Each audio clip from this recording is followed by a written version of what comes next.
आखिर आज हम बात करेंगे आउसबिल्डिंग के क्वेश्चंस के कि कौन कौन से क्वेश्चंस जनरली एम्प्लॉयर पूछते हैं और क्या क्या क्वेश्चंस आपको प्रिपेयर करना चाहिए। अब पहला क्वेश्चन जो हर एम्प्लॉयर आपका इंट्रोडक्शन पूछेगा, सबसे इम्पोर्टेंट बात, जब आप किसी से बात करते हो जर्मन में तो आप मेरी टोन को समझ, कुछ टोन हाई है, कुछ टोन लो है, ऐसे ही आप जर्मन में अपने इंट्रोडक्शन का जवाब दोगे जिसमें आपका खुद का नाम होगा, आपकी एजुकेशन होगी और आपने ये पर्टिकुलर आउसबिल्डिंग क्यों किया है और आपके जर्मन का क्या लेवल है। तो दूसरा क्वेश्चन कि आप ये आउसबिल्डिंग क्यों करना चाहते हो, तो वो मोटिवेशन बहुत इम्पॉर्टेंट है।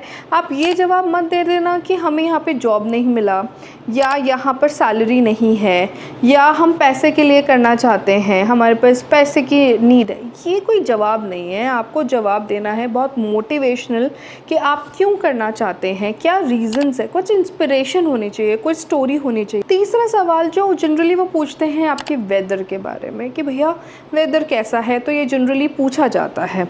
द फोर्थ इम्पॉर्टेंट क्वेश्चन कि आप एकोमोडेशन, जर्मनी में जो एकोमोडेशन है वो एक बहुत बड़ा कंसर्न है, क्योंकि अगर आप सिलेक्टेड होते हो या वो पॉजिटिव होते हैं आपके फीडबैक के लिए तो वो एकोमोडेशन की हमेशा बात करते हैं कि आप एकोमोडेशन कैसे ढूंढोगे, क्योंकि वहाँ पे ना एकोमोडेशन जनरली मिलता नहीं है, बहुत मुश्किल होता है। फिफ्थ क्वेश्चन, आप ये पर्टिकुलर आउसबिल्डिंग प्रोफेशन ही क्यों चूज़ किया, कोई और प्रोफेशन क्यों नहीं चूज़ किया, या आपने बैचलर्स क्यों नहीं चूज़ की, है ना।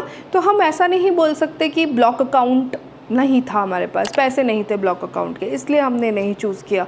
तो ये एक क्वेश्चन जनरली पूछा जाता है।